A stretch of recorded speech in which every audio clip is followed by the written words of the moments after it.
Salut les amis, salut tout le monde et bienvenue une fois de plus sur votre chaîne d'information préférée, Club Info. Aujourd'hui, on se capte pour une nouvelle note d'information du côté du Sahel, plus précisément du côté du Mali, où nous avons le président en exercice de l'AES qui vient là de lâcher un message très historique pour le peuple malien ainsi que pour le peuple de l'AES. En effet, à l'occasion du premier anniversaire de l'Alliance des États du Sahel, en abrégé AES, composée du Mali, du Niger et du Burkina Faso, le président de la Confédération de l'AES, le colonel Assimi Goïta, s'est adressé le dimanche dans la soirée au peuple de la Confédération. Le chef de l'État malien a évoqué des succès militaires et annoncé de nombreux chantiers comme la création d'une banque d'investissement et d'un fonds de stabilisation. Le 16 septembre 2023, l'Alliance des États du Sahel, abrégé AES, composée du Mali, du Niger et du Burkina Faso, a 1 an.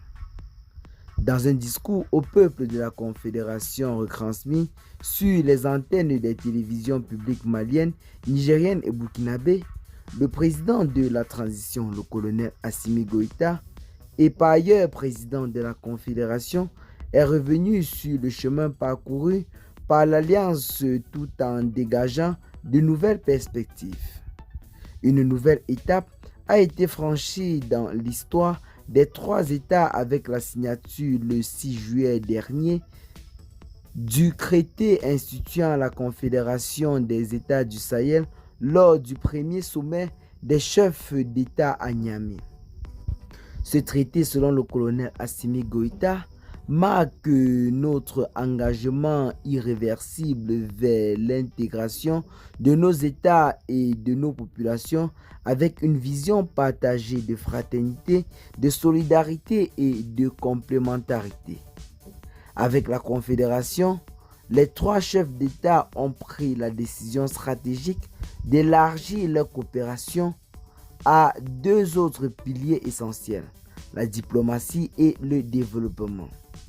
Selon le président de la Confédération, notamment de l'AES, les forces armées ont relevé des défis majeurs face à des adversaires soutenus par des États tiers à l'image de l'Ukraine, qui a ouvertement choisi de se ranger du côté des forces du mal ou alors des forces ennemies dans le Sahel. Nous continuons à lutter sans relâche contre toute forme d'ennemis et pour défendre l'intégrité de notre territoire et notre souveraineté, a assuré le président de la transition malienne, le colonel Assimi Goïta. À l'en croire, les efforts des chefs d'État visent prioritairement à protéger nos populations et à améliorer leur bien-être à travers les actions concrètes. C'est dans ce cadre qu'il a indiqué que la feuille de route validée par le Collège des chefs d'État de la Confédération permettra de créer des opportunités d'échange, de stimuler les investissements et de promouvoir un développement durable dans les différents pays. En guise de bilan, le colonel Assimi Goïta estime que le chemin parcouru est encourageant. Les succès enregistrés dans les domaines de la défense et de la sécurité sont indéniables et ont permis d'élargir notre coopération et d'autres secteurs clés, a-t-il précisé. Dans le cadre de l'intégration économique et sociale, les chefs d'État du Mali, du Niger et du Burkina Faso travaillent ensemble afin de favoriser la libre circulation des biens et services ainsi que des personnes. Les économies de ces 3 pays sont complémentaires mais font face à des défis, notamment sur le plan sécuritaire. C'est pourquoi le président Assimi Goïta du Mali, Ibrahim Traoré du Burkina Faso et Abdourahmane Tchani du Niger ont pris l'initiative de mutualiser leurs efforts dans les domaines stratégiques tels que les investissements, la fiscalité et l'exploitation des ressources naturelles.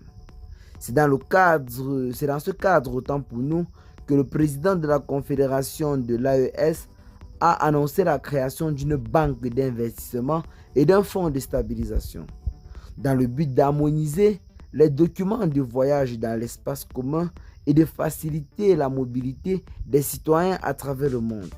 Il a assuré la mise en service dans les prochains jours d'un nouveau passeport biométrique de l'AES, ce qui marque une rupture définitive avec la CEDEAO, dont les 3 pays ont annoncé leur retrait officiel et collectif le 25 janvier dernier.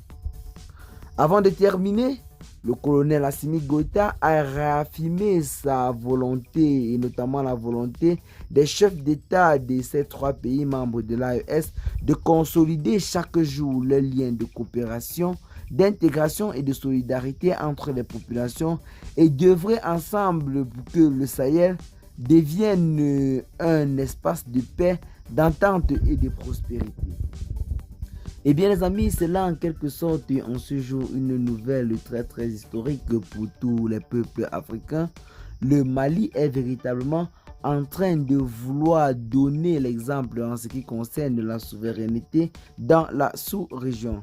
Contrairement aux autres pays qui semblent être restés attachés à l'ancienne puissance colonisatrice, le Mali ainsi que ses alliés de l'AES depuis quelque temps se sont donnés comme pour principale mission de tourner officiellement le dos à l'ancienne puissance colonisatrice qui n'est personne d'autre que la France. Après avoir opéré près de 10 ans du côté du Mali, du Burkina Faso et du Niger, ceux-ci ont été appelés à se retirer dans des brefs délais. Donc l'opération Barkhane ainsi que Serval, sans oublier plusieurs autres opérations menées par l'ancienne puissance colonisatrice ont été officiellement arrêtées et suspendues par les nouvelles autorités installées dans le Sahel, ce qui constitue une véritable ligne de démarcation avec les anciens gouvernements qui semblaient dépendre totalement de l'ancienne puissance colonisatrice.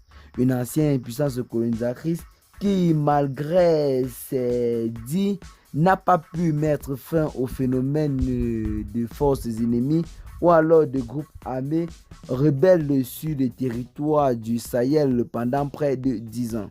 Aujourd'hui, je pense qu'il est grand temps plus que jamais de se concentrer sur nos propres objectifs et de laisser faire les choses, car je pense que notre armée est véritablement à la hauteur de mettre hors d'état de nuire ces ennemis de la paix qui, durant des décennies aujourd'hui, ont passé le temps à nuire à la stabilité dans le pays, tant sur le plan civil que sur le plan militaire.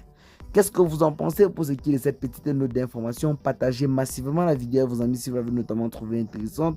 Abonnez-vous à la chaîne si ce n'est pas encore fait et à très bientôt les gars pour de nouvelles notes d'information. Ciao.